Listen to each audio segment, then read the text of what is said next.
So welcome. We are on week 2 of our building our internal compass. And this week we're looking at East and accountability and how it all plays together. Because East is where beginnings begin. It's where the sun rises on the horizon. It's where we point over here on the East Coasters. It's where we point to the beach. It's where it all starts. So let's get started. And if you have ever wondered when to really dive in and get started on a wellness or a transformation program, then this week is for you. So East is the direction of new beginnings. In navigation, East is where the sun rises, the direction of new beginnings, illumination, and daily renewal. In our inner compass work, it represents accountability, the place where awareness meets action, where you stop circling and start moving. East asks us, what am I responsible for creating today? So let's look at how accountability comes in when it comes to that mind-body connection and how we can have and lean towards a direction at the East, knowing and connecting to where our true north is. Because we're not going north as success. We're using our true north to be able to know where we are and utilize our internal compass. And in that mind of accountability can pull us into a directional East pattern without us even knowing that we're there because of the shoulda couldas.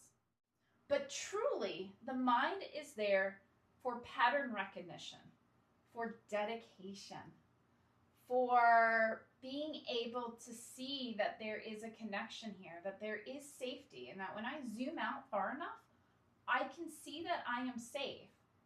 And I can start to let my body know that we're safe and that we are going East following our true north.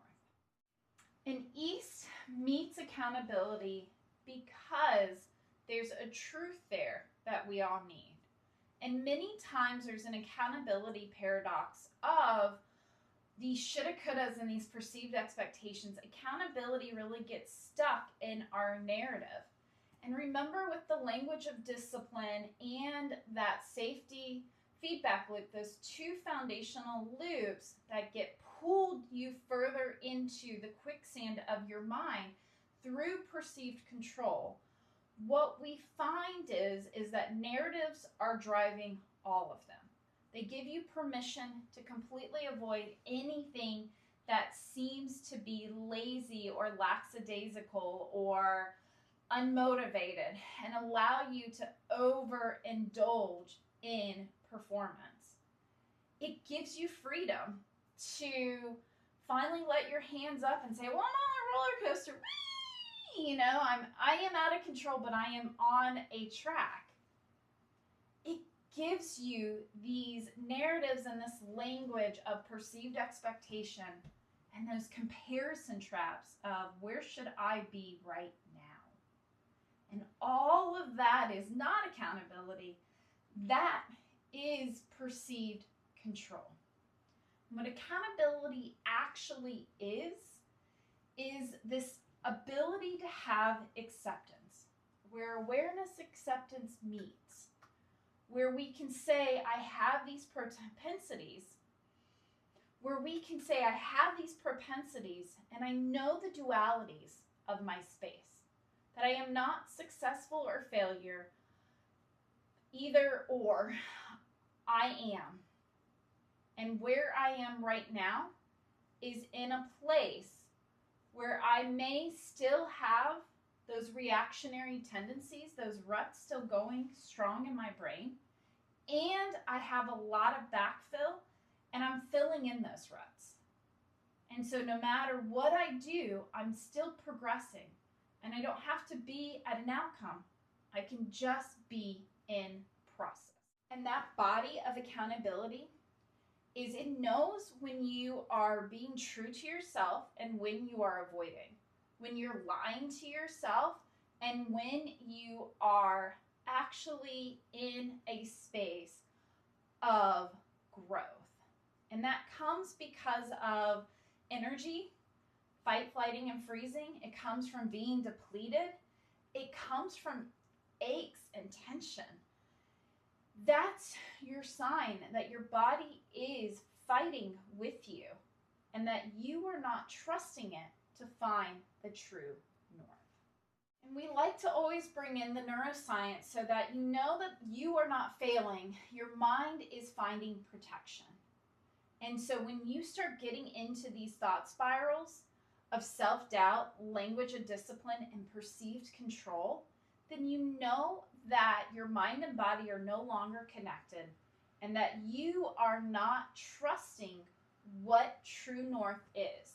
You're using life for external validators and be like, I think the moss says that that's north. And I don't know, I think the bed B goes this way and L for left, and so right is east. We're not very clear, and so we just kind of are moving, hoping that it all works out. And that's when we start looking for outcomes, because we want to be sure, and we're not trusting ourselves for the assurance. We're not putting the trust out there. We're becoming self-reliant, but we're not becoming self-trust. And that's a big part that we need to differentiate between. And so the more that we give ourselves love and trust, and we put ourselves out there for the process, that value, capacity, and motivation starts to come very clearly through. And remember, knowing when you're self-sabotaging, fear of success, fear of failure, and scarcity mindset lets you know when you're off course. There's not a lot of indicators of whether or not you're on course. It's truly just having the faith to know that it's all within you. You just have to connect. So this week, what I want you to do is I want you to get that awareness, acceptance, action going.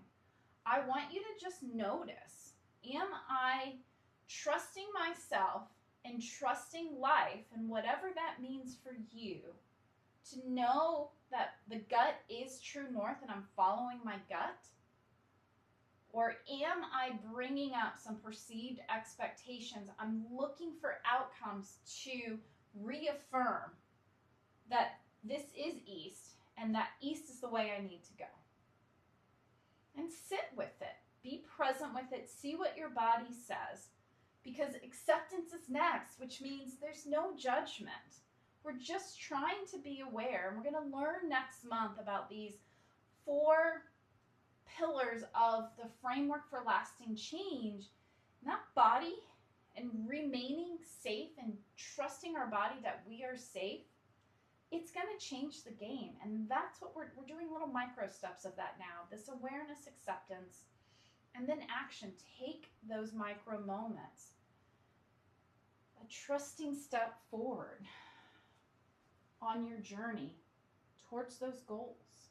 And if you need help, you got coaches. We have a great team of coaches here to support you. We've got a lot of services and supports to help you, and no time like the present to press play, because guess what's happening this week? On the 11th, Wednesday, 2 days away, we are going to do a big event on mastering the inner game, tending that inner soil. It's only 2 hours, and it's going to be jammed-packed with tons of information that we've been talking about in these challenges and help guide you to what is the best path for you for your success journey. How do we build a map? Because if success is mapped for you to follow, would you begin your journey? And we can start that journey on Wednesday. So go into the link in the worksheet and make sure that you sign up. It's going to be a must-attend event. It's going to have so much incredible information. If you need help, we are here. Please don't hesitate to reach out. That's why we do this. This is my mission in life. And I am here to help, and I help so many people, and I want to help you. So definitely get in touch with us. Let us support you. We've got lots of things for this community, so definitely be a part of it. For paid subscribers, we do have some really good activities that we're going to work on this week. And of course, we have some reflections so that you can sit with it and notice on some very key, insightful questions. It's going to help you be very clear on where you are and what you need to do next. If you're not a paid subscriber yet, it's okay. We've got lots of great insight. We overview what the key points are for you to be able to access that. And we have a lot of things throughout the week, so make sure that you keep showing up and get that general information that's going to give you an awareness of what your body's doing and allow you to start letting go of that shame. And when you're ready, we have the programs to give you more individualized insight and key steps to being able to utilize this for your success. Thank you so much. I hope you have a great week. I'm Jennifer Evans with Empowering Wellness Counseling Solutions.